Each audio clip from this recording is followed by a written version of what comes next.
So in the previous chapter, we saw Saitama trying to de-escalate the situation with Tatsumaki, but also trying to bring her to justice for destroying his apartment, and they wind up getting in this test of strength where Saitama won't let go of Tatsumaki's wrist, and she keeps progressively using more and more power, to the point of where she might cause casualties, and Saitama realizes this, and decides to grab onto her, and like jumps with her outside of the Hero Association so that they can go away, to avoid the possible casualties. Because he also realizes that she probably doesn't care as much about civilians as much as the other heroes do, given her reckless abandon in the situation here. And coming into this chapter, we see that they didn't go too far away, and they wind up crashing into the ground and rolling around, and Tatsumaki asks Saitama like why he won't let her go. And he's like, yeah, because I don't want you to run away. You might start destroying houses again. And she's of course insulted by this. She's like, are you out of your mind? Why would I run away from someone weaker than me? And Saitama finally decides to let her go. And she's like, yeah, you're not too bad. I'll give you that. But even if I strengthen the output of my psychic power just a bit, and she like flicks Saitama in the head and sends him flying, but he regains himself and it looks like he's angry at this. But then Tatsumaki starts to go into like her psychic tornado thing, summoning rocks around her. And we see that Saitama wasn't actually angry at this at all. And he's actually kind of into it because he's like, that looks like that could be fun too. But then we cut away from that and we go back to the Hero Association with the group that we just left. And they're like, you were attacked by suspicious Esper, in reference to the Tsukuyomi Joker guy. Tatsumaki kind of like Shibaku Tensei'd him, and that's why we see that giant rock here. But the Tsukuyomi guy like wakes up because I guess he's been able to recover enough and he's able to like dig underground, I guess using his psychic ability. And he winds up going into the parking garage and getting back to his car and like driving away because it turns out that the trader from the Blizzard group was driving the whole time. And in this sequence, we're getting the name reveal on this guy finally, and his name's Apollo. And as they're driving away, they can see Tatsumaki fighting Saitama in the distance. And Apollo says, Tatsumaki, just wait and see. Next time, I'll get you. So yeah, we definitely knew that this storyline was going to be continuing afterwards. I guess this is going to be like the main Esper storyline that we have going on. And Apollo could also be Tatsumaki's final opponent being set up here maybe. And also he could potentially become one of God's Akatsuki. I know I've talked about that here and there, but I don't think I ever really made a video about it. But I do think that God will eventually have like his own Akatsuki, just like his own like strong group of disciples that are similar to like what he did with Cosmic Furigaro. And it's possible that like one of them will be this guy, because I don't think this is the ceiling of Apollo's power. Like I do think he's going to get stronger, because it kind of has to be if he's going to challenge Tatsumaki, especially towards like the end of the series. But first, let's talk about the sponsor of this video, Cook Unity. Cook Unity is the first chef to consumer platform, delivering freshly prepared, pre-selected meals right to your door weekly. Chefs cook meals with real ingredients, nothing artificial, with humanely raised meat and organic ingredients when possible. Guys, I absolutely love Cook Unity. It is by far one of my favorite sponsors. Cook Unity chefs offer up a wide range of meals with over 7 different dietary preference filters, including vegan, paleo, and gluten-free options. This week, I tried the grilled chicken with truffle mashed potatoes by Chef Andreas Mendez, the Thai drunken noodles with chili basil chicken by Chef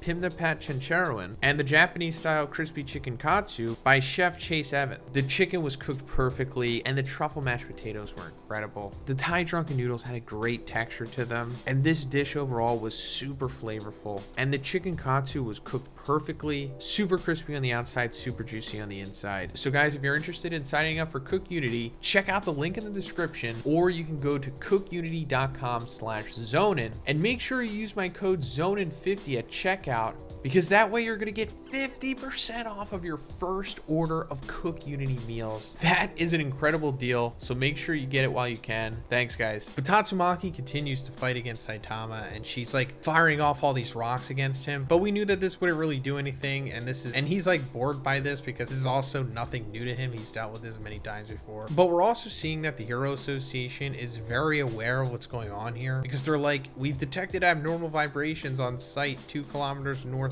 and they ask if anybody can mobilize immediately, but they were waiting for a response. So just remember this, because I think this means that some of the S-Class heroes are going to intervene here and like step in with this Tatsumaki versus Saitama fight, and it's going to be like S-Class, because they say like at this scale we'll need help from the S-Class. So who it's going to be, anybody's guess, but I definitely do think this is going to happen either in the next chapter or the chapter after that. But coming back to Saitama versus Tatsumaki, she's continuing to like throw these rocks at him, and one of them them accidentally goes in like the path of this civilian family that's driving to the Hero Association because they had just gotten housing there. And Saitama is able to destroy the rock and save them at like the last second. And he's like, hey, watch it. That's dangerous. Pay attention to the things around you. And the response that Tatsumaki gives is really interesting. She's like, don't act so pompous. So it seems like that potentially could have been a real possibility for Tatsumaki to accidentally have taken that family out. And she like kind of realizes it here. Like I was saying, Tatsumaki doesn't seem to be the most caring about collateral damage or the civilians, or at least as much as like the typical hero would. I mean, obviously she wants to save people, but she's way more reckless than the rest of the heroes, way more temperamental and emotional. And Saitama definitely realizes that. I mean, that's the main reason he brought her out here. And of course, this further angers Tatsumaki, and she winds up throwing another barrage at Saitama. And as he's deflecting them, one of the rocks gets sent back at the civilians trying to drive away. And he like blitzes at the rock trying to stop it. But before he gets there, Tatsumaki grabs the car and saves the civilians. And she's like, that was dangerous. Watch her deflecting things. So they're kind of like going tit for tat here. Neither one of them able to gain the moral high ground. But I really like this sequence. It also shows that Saitama, isn't perfect and makes similar mistakes to Tatsumaki. But also this is a really impressive feat from Tatsumaki as well, because Saitama was like really trying to go after that rock and save those people. Like he was moving really fast and she grabbed the car before he could make it. They continue to anger each other, and Tatsumaki continues her psychic tornado, lobbing rocks at Saitama. And the chapter ends with her saying to Saitama that like, there's no way I can entrust Fubuki to someone like you, so get away from her. Saitama's like, I want to go home. So yeah, this is continuing the whole will they won't they thing with Fubuki and Saitama, because in the previous chapter, as Saitama was grabbing Tatsumaki's wrist, he was speaking to Fubuki really formally. He was like, Fubuki, and she's like, yes. And then he was like, I'll do something about Miss Stubborn here, so you take everyone and evacuate. She's like, understood. And that like triggered Tatsumaki. She's like, oh, you're awfully familiar with my sister, aren't you? And we got into the whole sequence of Saitama saying that she's just an acquaintance, which seemed to affect Fubuki. But yeah, Tatsumaki is just made up in her mind that Saitama's interested in Fubuki and he's gonna take her away from her, because as we've seen, she's like super possessive of Fubuki and